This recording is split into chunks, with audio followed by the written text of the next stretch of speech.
자, 조문특강 시작하겠습니다. 안녕하세요. 자, 변호사 시험은 내년 1월까지 시간이 좀 남았는데 법원행시는 당장 다음 주죠. 뒤에 딱 시간을 한번 보세요. 과연 6시 40분 다음 주 나는 채점을 마치고 2차 준비를 요렇게 하고 강의는 요렇게 들어야지 하고 계셔야 돼요. 점수가 안 좋든 좋든 일단 유예제도는 없어졌으니까 호흡을 길게 가시는 거죠. 하반기에는 해두시는 게 맞습니다. 이왕이면 점수를 잘 받으실 수 있도록 개정 조문 특강을 열었는데 일단 첫 장 한번 봐보세요. 3페이지. 어떤 걸 하는지 먼저 보시고 제가 왜 이 특강을 열었는지를 알 수가 있죠. 보세요. 동산채권담보법에 관한 법률이 변호사 시험에서 기출이 됐는데 16년 최신 판례가 나왔어요. 2016년 최신 판례가 나왔기 때문에 요거는 일단 A급으로 찍히는 게 맞습니다. 근데 날짜가 7월 24일자 판례예요. 법원행시 같은 경우는 6월 판례까지가 거의 A급으로 출제가 되기 때문에 관련 조문 위주로 봐두시는 거죠. 관련 조문 위주로. 자, 그 다음에 파트 두 번째 보증계약. 조문 1개 정도 예상됩니다. 보증은 워낙 A급이고 판례들이 많기 때문에 그 신용정보 제공과 관련된 조문 A급, 그 다음에 요식행위 관련 조문 A급, 그 두 가지가 이제 찍히는 거고, 자, 파트 3번 상가건물임대차보호법은 작년 법원행시 같은 경우는 판례만 주고 장창 나왔죠. 5지문이. 근데 이제 권리금 규정이 들어가면서 개정되면서 날짜 보세요. 2015년 11월 14일자니까 작년 법원행시는 2015년 8월자였죠. 실시가. 그러니까 올해도 요거 다시 한번 판례랑 함께 나올 가능성이 많습니다. 작년 주택임대차보호법이 7월 개정되는데 8월에 바로 나와버렸죠. 한 달 반 만에 나와버렸어요. 불이 타였는데 아마 상대적으로 제거해서 답을 3번으로 가셨어야 할 거예요. 자, 그 다음에 4번 여행계약. 이게 영순입니다. 이게 영순이. 공인노무사 6월 기출, 법무사 6월 기출. 지금 우리가 민법을 하고 있죠. 민법에서는 이게 항상 포인트예요. 항상 말씀드린 천박하지만 응당 요게 A급인 거 맞습니다. 돈 문제죠. 그래서 공인노무사랑 법무사도 돈 관련 조문으로 다 답을 확정시켜 버렸어요. 그럼 요것도 마찬가지로 대금이라든지 아니면은 부담자 누구냐. 자, 그 다음에 민법 친권과 후견. 변호사 시험이고 법원행시고 아직 한 번도 출제가 안 됐습니다. 친권. 그러니까 올해 무조건 나온다 생각하시고 작년은 후견이 나왔어요. 법원행시 같은 경우는 변호사 시험도 계속 후견인데 친권과 후견이 2015년 10월 16일자 개정 실시였는데 사법시험이 2문제나 내주셨죠. 바로 2문제나 내줬기 때문에 그 문제를 보시면서 어떻게 꼬아낼 수 있는지. 사법시험도 엄청 꼬아냈거든요. 법원행시는 더 꼬아내겠죠. 관련된 지문들을 싹 다 암기를 해두시는 겁니다. 그래서 본사 특징을 보시면 개정 조문 내용 취지, 특히 취지를 살린 조문들을 정확하게 암기하셔야 돼요. 올해 사법시험 친권도 취지와 관련된 조문들만 주구장창 나왔습니다. 그다음에 2번 조문 관련 판례 정확하게 암기해 가시고 그래도 역시 법원행시는 판례다. 네, 3번 변시법행 사시법무사 기출 다 암기하고 들어가시는 게 맞습니다.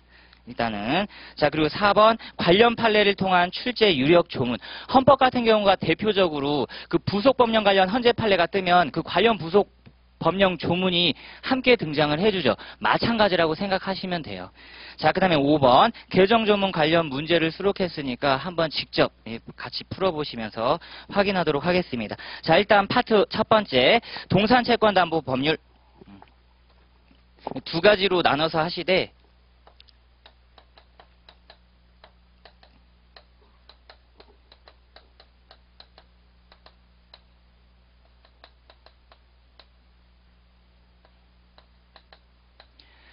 자, 보세요. 일단 동산담보권이라는 게 법률로 들어오면서 기존의 동산 양도담보권 어떻게 될 거냐. 요거 한다 같이 비교를 해주시고 자, 그리고 요거죠. 동산질권. 이렇게 같이 공부해 두셔야 돼요. 올해 만약에 질권에 관한 설명 중 옳은 것은 그런 것은 했는데 동산담보권 조문이 나와도 전혀 이상하지 않습니다. 그리고 동산담보권이 대표적으로 나오겠지만 질권도 훨씬 유력이 이제 된 거예요. 그 다음에 채권담보권은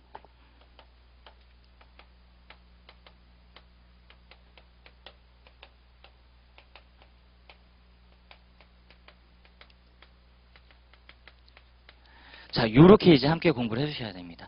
요렇게 함께 공부하시면서 요쪽에는 과연 저당권이랑 뭐가 같고 뭐가 다르냐. 저 CF를 붙이면 안 되겠죠. 그 다음에 가담법이랑은 어떤 조문이 같고 어떤 게 다르냐. 요런 것도 눈여겨보셔야 돼요. 요런 것도. 자, 이제 시작을 해볼까요? 그래서. 자, 로마자 1번. 자, 개념을 먼저 알고 들어가셔야 돼요. 담보 약정.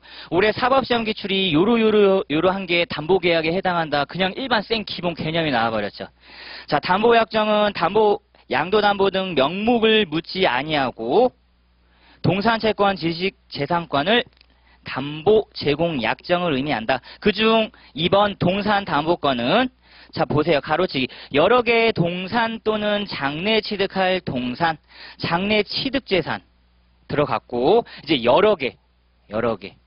이게 결국은 우리는 요거에서 집합 양도담보를 생각해 볼 수가 있단 말이에요. 집합 양도담보. 집합물 양도담보죠.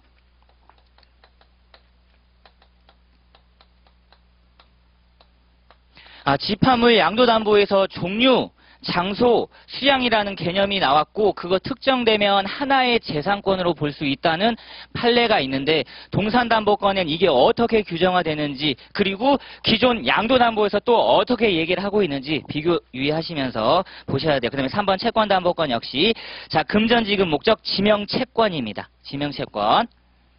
자, 여러 개의 채권은 알겠고 장래 발생한 채권 조문으로 들어갔죠. 판례는 채권 양도에서 뭐라고 했죠? 장래 채권도 양도할 수 있느냐? 할 수 있다. 특정, 이행기까지 특정할 수 있는 어떤 기준이 설정되어 있으면 된다.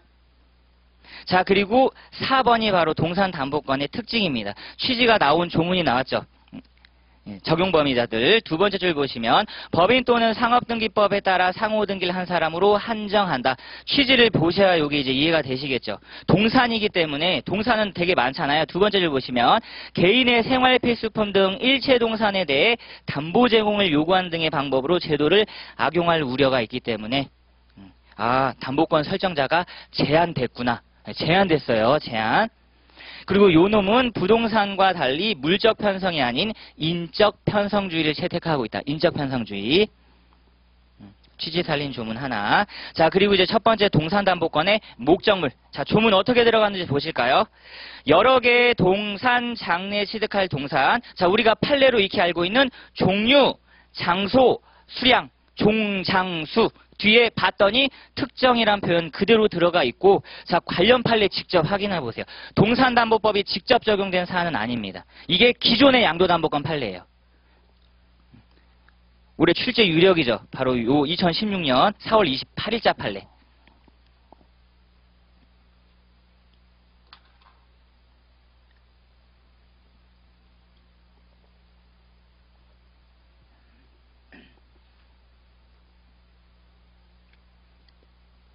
볼드 처리된 것만.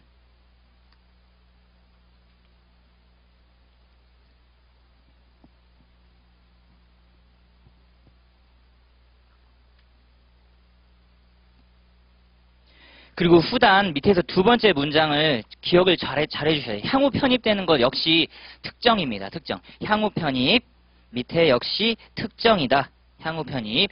요거랑 진짜 비교 유의하시라는 거예요. 공부 많이 하신 분일수록